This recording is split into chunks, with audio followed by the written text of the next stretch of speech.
Okay, now we come to the time on the agenda, which is an overview of the youth offer.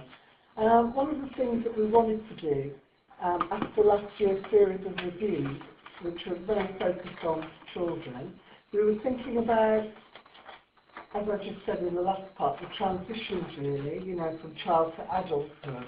And then we were thinking about some of the issues are education, employment and training.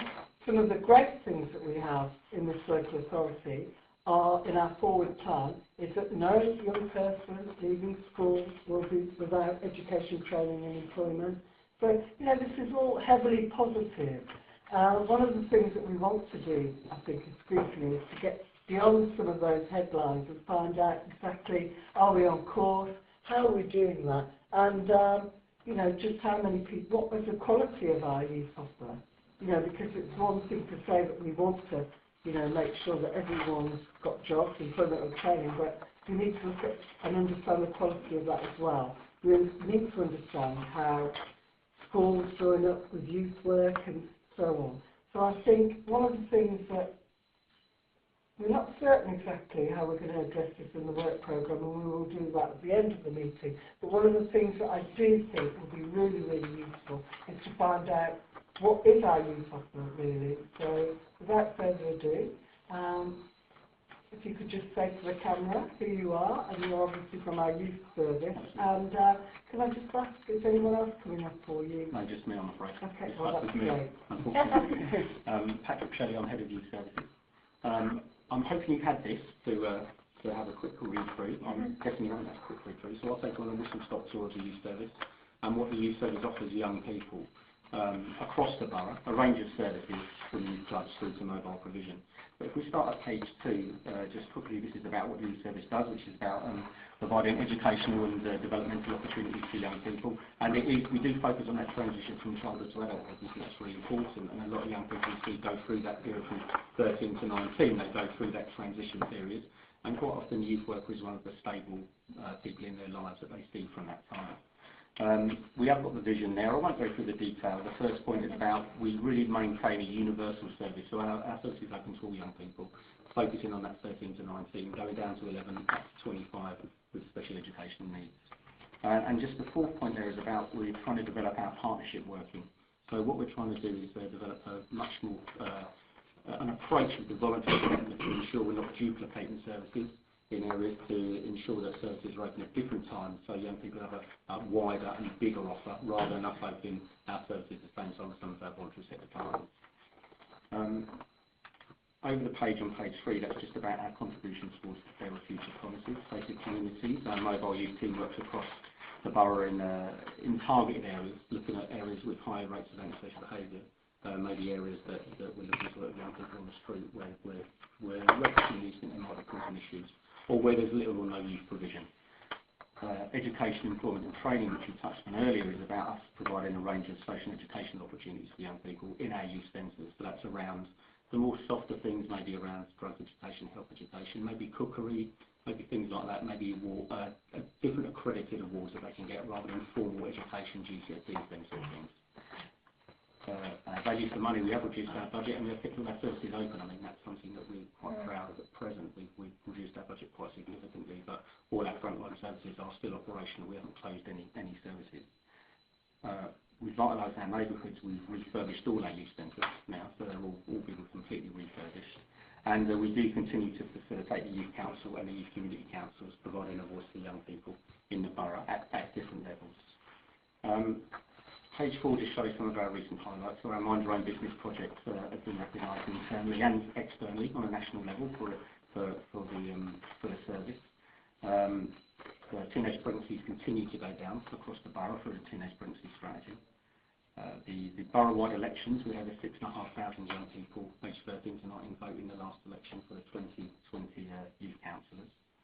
And our attendance rate has risen. It's quite interesting because in light of our budget going down, our attendance rate at our youth centres has gone up. So in 2011 we were reaching 12%. I haven't got the figure, I've only got the percentage, I'm afraid. 12% of young people aged 13 to 19. We're now reaching just over 20% of young people aged 13 to 19. So even though we've reduced the budget, our contact with contact rate with young people has increased quite significantly, nearly doubled in fact. I think that's just through, A, we've refurbished our centres, so they're much nicer places for young people to go and spend their leisure time, and B, we've been much more proactive using stuff like social media, Twitter and Facebook, where young people can see what's going on in their local areas. The current position really is we're just going through a restructure at present. We're trying to increase the flexibility in terms of the delivery on our sites, and we're in the process of amalgamating our youth and play service to enable that transition from the play service into the youth service. Because quite often we find young people find it difficult when they get to that 12, 13 age to move off the playground into the youth centre. So we're trying to get the youth workers and the play workers to work much more closely together so that they can get to know the youth workers before they move into the youth centres. We have continued to grant funds to voluntary sector organisations to the same amount, so we're still, the voluntary sector is still playing an integral part of the youth offer, the overall youth offer in this borough. It's not just by us, it's by the voluntary sector providers as well. So we continue to support them through money, but also through providing youth provider network meetings that take place in the localities, and also through two meetings every year for all the voluntary sector providers to come together and discuss the issues that are going on for them in their local areas. And we've had minimal disruption really to service delivery.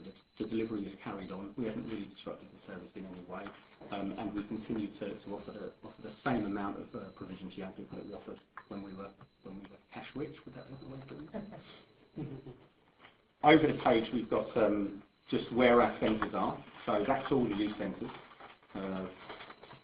Apart from Dog Kennel Hill is actually delivered off a voluntary sector adventure playground, so we deliver from there one evening a week. Down the right hand side you'll see the details that our service is based around locality hubs.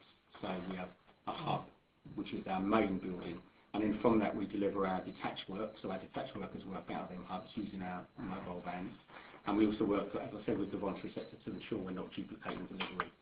Each centre is open between 2 and 5 nights a week, and we provide a range of stuff, diversionary activities such as table tennis, pool, football, but also the softer educational stuff that I mentioned earlier. So we provide a range of activities and workshops for young people to take part in.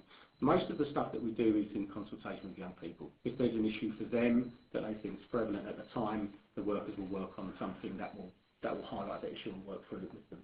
So it might be something that's going on in their local area at the present time, and they might think that that's a good point to work on with their young people. Could be something as simple as how they present themselves in their local community. So they do that sort of work. What we do try to do is equip young people with the skills and the information when they go out to make informed choices about their future, which we think is really important. That we're not running into them what to do, we're giving them the information that they can make an informed choice about what they do next, because we think that's really important, that young people have the autonomy to do that. Over the page, our mobile youth team, so that's our 3 youth buses that they work across the borough in different locations. At the moment, they're working in them areas, Rockingham, Crawford, Nunhead Green and Harold Moody Park. They work 4 evenings a week, but they also work closely with Youth Spending Service, and they work with the Met about where they should go with regard to where young people are meeting. We've got a target youth support worker who works as part of the MASH, so that's the step-down service for some young people. And we also have our outdoor education, which to do with our Duke of Edinburgh Award, our Open Award Centre, and we also have a range of activity-based equipment that person runs, which includes a climbing wall, mountain bikes and canoes, so we can offer young people an outdoor education experience. Now some of that can be offered outside the youth centre by taking our mobile climbing wall to offer young people that opportunity to take part in something like that, or we can take them out to Buell Water to do canoeing. So we can do a various range of activities with young people, not just focused on Duke of Edinburgh, but for young people who maybe want to do some outdoor education but don't want to do the full Duke of Edinburgh Award, we can still offer them an outdoor education experience of some description. Hello. What's MASH? That's the Multi-Agency Safeguarding Hub. I'm right, aren't I? On camera too. I could feel Rory's eyes burning in my head as you answered that question. Did he set you up for that question? No, I'm new to the committee and you're doing all these acronyms. I've only one, surely. Yeah, the other one, yeah, you're spectating. And the other thing I'm quite interested in is the youth buses, because when I was on Scrutiny before, that was one of the things we were just about going to introduce. Absolutely. So I think that's the really, instead of, because we were saying people don't go to the youth clubs like in our days, every Friday night, local church hall. So that's why we introduce them so that we go to them on the estates and so forth. Right. So if you could tell me a bit more about that, it would be interesting. Okay, so the youth buses, we've got 3 that operate. They operate in various locations in the borough. I went down last week to see them at Rockingham. They were working just on the side of the road. So literally had the bus on the side of the road. Yeah. We had about 20 young people. The bus holds about 10 young people at one time. 10 young people on the bus they were doing a thing about safety on the street at the time with the youth worker. We had 10 young people with the other youth worker doing some activity in the park. So the buses have worked, they've been really quite successful. They could be more successful, don't get me wrong, I think we're always trying to develop them. But they also have a flat screen TV, so we can play DVDs or videos. They have a games console, and we have laptops in there as well that are powered with a dongle, so young people can access the internet. So they've been really quite a successful addition to the service. They've meant we can move our detached work up a notch, whereas before we were sending workers out on the street probably with a rucksack and a flask. All of a sudden we've got something where young people can meet. It's a hub for young people to go to. They know it's going to be there. Yeah, they know it's going to be there. They know when it's going to turn up. And it is right. It enables us to take them services out to young people. Going back to the initial point, which was about the young people not going to church halls, you're absolutely right. And I think that was why we put in a full refurbishment programme of the centres. We weren't attracting the young people because we were giving them the worst buildings we had. It was as simple as that. They weren't fit for purpose. They weren't somewhere you wanted to go as a young person. They were somewhere I always put it this way, we wanted to provide buildings where young people wanted to go even when it wasn't raining. We were tended to get them when it was raining. Yeah. After that, they were disappearing. So we wanted them to go and spend their time in these centres, not just around the education bit, which is really important, but just to spend some of their leisure time with their friends. That's important to young people as well. And that's when some of the best work takes place. So it has been a two-pronged approach. Get them services out, but also make sure we provide fit-for-purpose buildings for young people to access, which has been as successful as youth buses. And then what about the social media? Because I know we've cut back on the Whatever magazine. Yeah, the magazine doesn't exist anymore because the magazine was a magazine that was not. We couldn't really guess how many people were reading it. We weren't getting a lot of feedback. And it's expensive. So what we've done is we've moved into providing a Facebook page for young people, and also we've got our Twitter account that we update on a daily basis. And they get to know that through the schools or through the... the best way they get to know it is through word of mouth. When we have a lot of young people signing up to it, then they'll tell their friends to sign up to it, then they'll tell their friends to sign up to it. So that's the best way. Once we have a good cohort of young people using it, the word just spreads about it. We could probably promote it a little bit better, but I think for the summer we'll probably be able to push on that over the summer period. Okay, Patrick, have you nearly finished your report now? Yeah, I mean 2 minutes. Yeah, carry on. Okay. So we've got the Fast Forward project, which is a SEM project. We've got a Teenage Pregnancy, which I've mentioned. Our Youth Community Councils I've mentioned, our Youth Council I've mentioned. We've also got Creative Arts and Music project, so we provide a mobile that goes round, again, alongside the youth buses, and that does DJing and introductory music for young people, so we can do that anywhere. Just over the page then, we've got the list of our grants. So we've got 15 providers delivering 15 projects, funded for 2 years, and they range from targeted and universal projects. We've got 13 universal projects and 2 targeted projects. We've got more universal projects because what we're finding is a lot of our universal projects are doing targeted work anyway. So they're getting young people into the buildings and they're doing some of that targeted work. But that's just a range of providers who are doing the work across the borough. And then over the page, it's just a map of where the youth centres actually are. So that's on the last page, the page without a number. So is Central Venture Park? Central Venture is one of our adventure playgrounds. So it's not on this as a youth building. It's so where is that? That's just around from Damalova Play Centre, which is number 7 on your map on the back. It's literally in that blue square. Right. Central Venture. We don't have any colour as well. Oh, beg your pardon. Number 7. Yeah. Ask the question, please. Yeah, can I just ask, sorry, can I have a copy of that actually, because we produced it for a report, but I can't read, even with my contact lenses, I can't read. Would you like a copy? I think I've got a spare copy. Yeah, if you don't mind, thank you, that would be great. Thanks, Patrick. A very upbeat report, thank you very much. Now, I'm going to go around this way, Charlie, or James, would you indicate that? Go on then. Linking to Thank you a very venture much. playground, which you mentioned, obviously they come within your jurisdiction. Yeah, absolutely. Apparently, the management of stopping the play service has not come to the park service.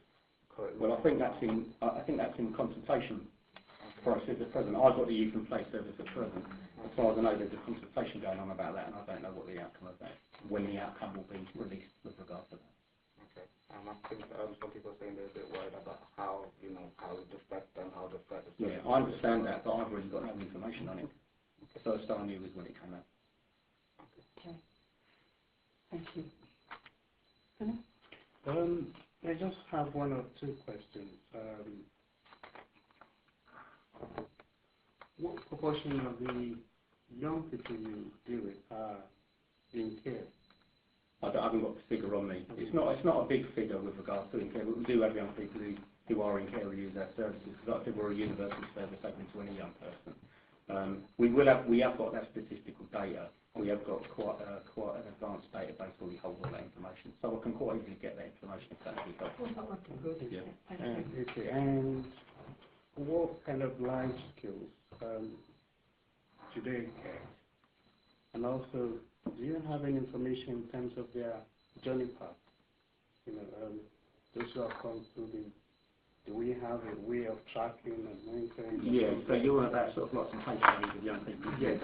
Yeah, we have got case studies that I can forward you where young people have been through, particularly from Damalola Taylor Centre, where we deal with a lot of high-end young people who maybe have gang involvement. We've got some good case studies there of young people who've been through that centre and where they've gone to by the time they've left. Almost a lot of them actually volunteering at the centre by the end and doing work at the centre. Because recently, I think it was last week, on the telly, there was this program which showed most young people came to care environment.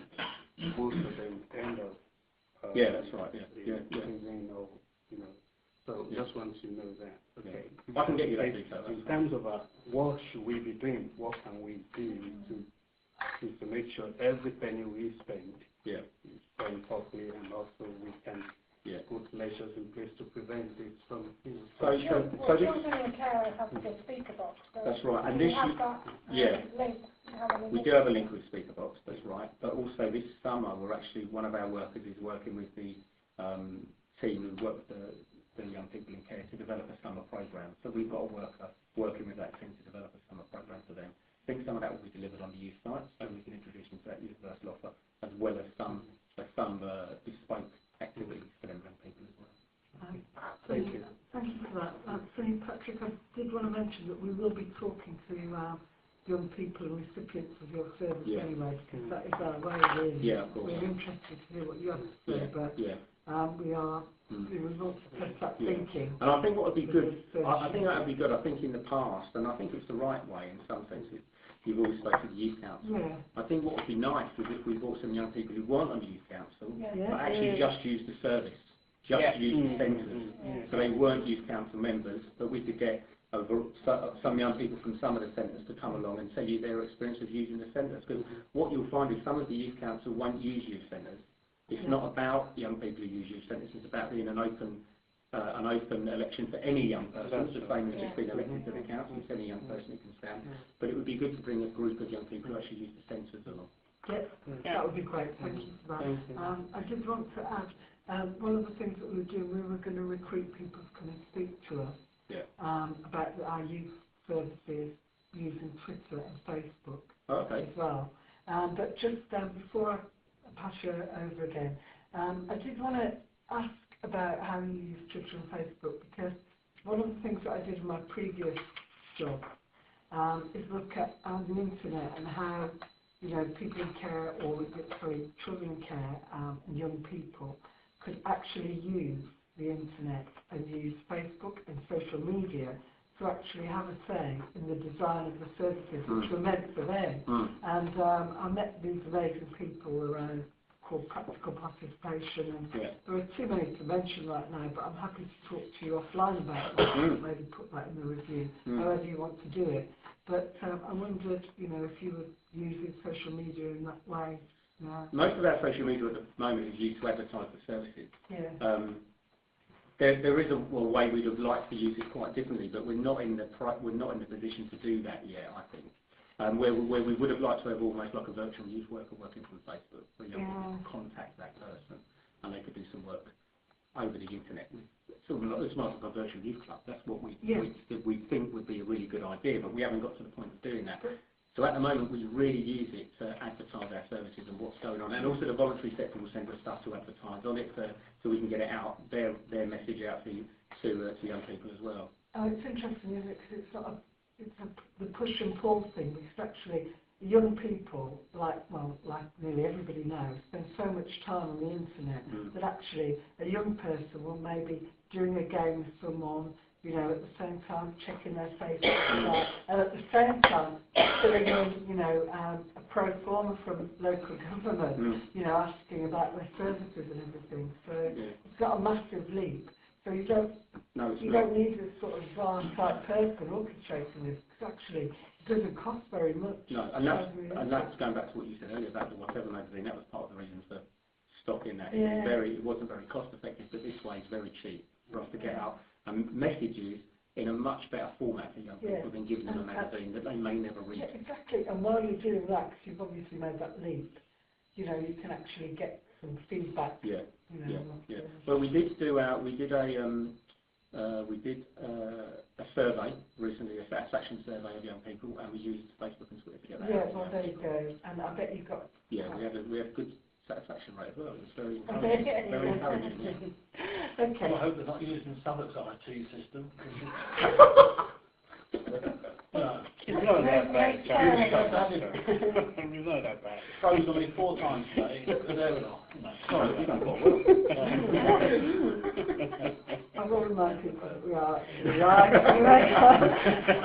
Right, who have I got next? Yeah, okay. This Forward project, how do people get referred to that, or do they just turn up? Or? You just turn up, and then the workers will introduce you to the project. Right. That's simple. We can get you the information's there. We can get it out to you if that's useful about what the project does and who the lead worker is. It's all on the internet, but we can send that over. No, that's fine. It's just as it is for SEMD. Yeah. I'm just wondering if there is a referral process. There's not a referral process. It's just about, again, we're open access. Any young person can come. I think when we get to that point, if we reach an upper limit with the SEM project, it can be quite difficult for us because we only have so many workers. But because it's not particularly high end, then we can accommodate. Yeah. You've been going on for about 10 years, isn't it? Passport. Yeah. It was based down at Buller Close, Absolute Central Venture. Yeah. Thank you. Alright, thank you. Sandra? I've asked my questions about the buses and so forth. Can I ask one little quick thing? Yeah, we have got time. I was made aware recently of an organisation within Southwark called Southwark Pilgrims or Southwark Pioneers. Yeah, Southwark Pilgrims, yeah. Who I think took youngsters and eventually they were trained to go into the Tourism. What's that? So, you know, Tourism. Yeah. They do the stalls out. Yeah. Then I heard that they had a grant, but it was completely ended. And I just wondered whether was that something you've been dealing with that time? Yeah. We were dealing with pilgrims. We had some grants that we had to stop because of our budget reductions, but also one of our key drivers with regard to our grants is that we don't grant aid anyone who works exclusively in schools, because what we find is that the schools have got a lot of money. If they want to bring someone in to work in a school, they can do it. We run our service probably on the budget of a small primary school to deliver borough-wide services. So what we're very keen is that we're not providing services that go into schools. We're providing services that work in extension of schools. And the Pilgrims project tends to work with schools. So I'm not quite sure how it works. That tends to be the outcome. They were encouraged to apply for the grant, but they decided not to. They made that decision not to apply. So what's the connection then between all of these, you know, this youth offer? What's the connection? So you're not going into schools? No, we don't work in schools. We offer our services to schools, but what we're saying to schools is we won't work free of charge. If you want our workers to work in schools, you have to pay for our workers to come into work. So if they were going to get a consultant into the school to deliver a project, they pay for them to go in. So we work on the same principle. Where we will work with schools is around the youth council. So we'll get young people to stand for youth council, and we'll use the schools as polling stations. So they're quite keen to do that. And we will also go in during the holiday periods and before holiday periods and promote the services that are going on during the summer in particular into our senior schools. So they're quite receptive of us giving out that information. So what kind of, trying to just get beneath some of this information and this report, sounds, well, it's obvious that the work you're doing is very important. I'm just thinking how, you know, in terms of the review, what the metrics would be, you know, how you would, I mean, this is a difficult one, isn't it? But, you know, how you would say, you know, how many young people you,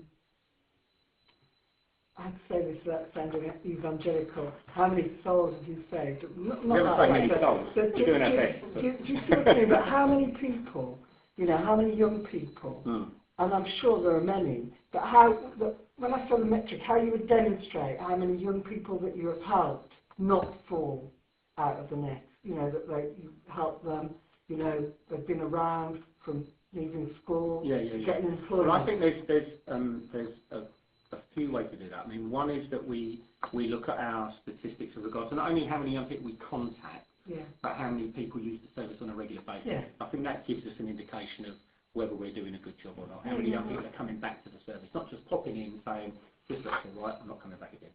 But, you know, they're coming on a regular basis. We've got that statistical data.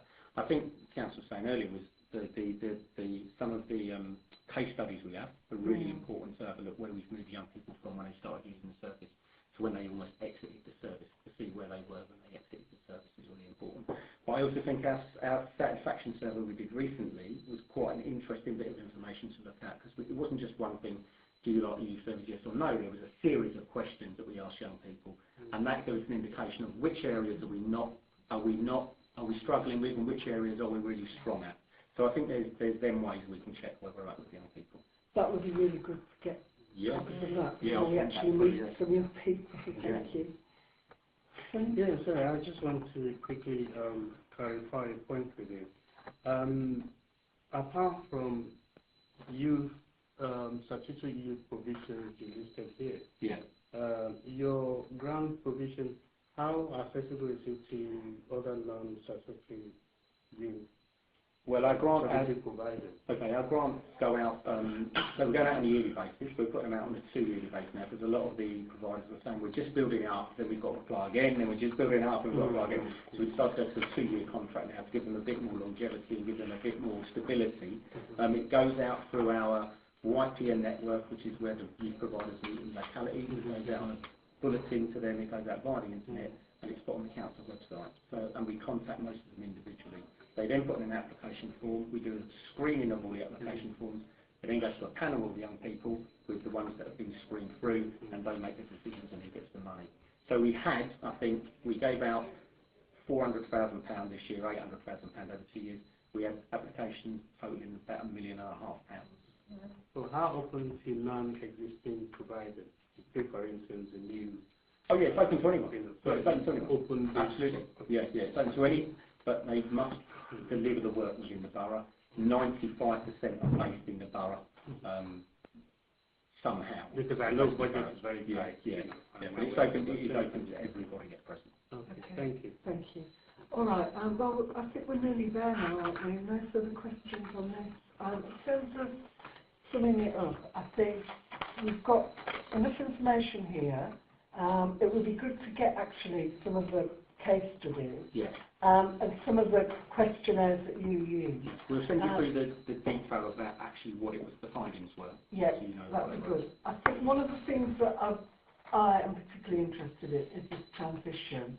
So it might be that the next time you come here, if you don't mind, it would be maybe to give some evidence based on your case studies where, you know, what kind of experiences young people are having during the transition, you know, from child to adulthood, and what kind of concrete support the youth service has been able to give. And I think, you know, that would be great for lessons learned across the piece. But it would also test some of the connectivities between services, because you're in quite a unique position to help us to look at that. Yeah, no, that's fine. We can do that, and we'll get some young people in who use the service Yes. rather than just the youth council, because I think they will give you a real voice of the service and how it operates. That would be really good. Anything that we can do to help you, I mean, we're Scrutiny, a backbench function, but, you know, anything that we can do to help, just let us know. And if you wanted to have a coffee with me sometime, I can talk to you about some really useful contacts on the practical participation. Yeah, thanks. Thank you for your time. Can I just say one more thing? Could you send me one of these? Yeah, of course. Because my eyes are as bad as Doug's. Okay, yeah, no problem. So you have this, and then you just send Yeah, great. Okay, yeah, it's good. Okay. Yeah. Okay. Okay. Lovely, thank you very much. Thank you. Thank you. Thank you. Right, so we'll do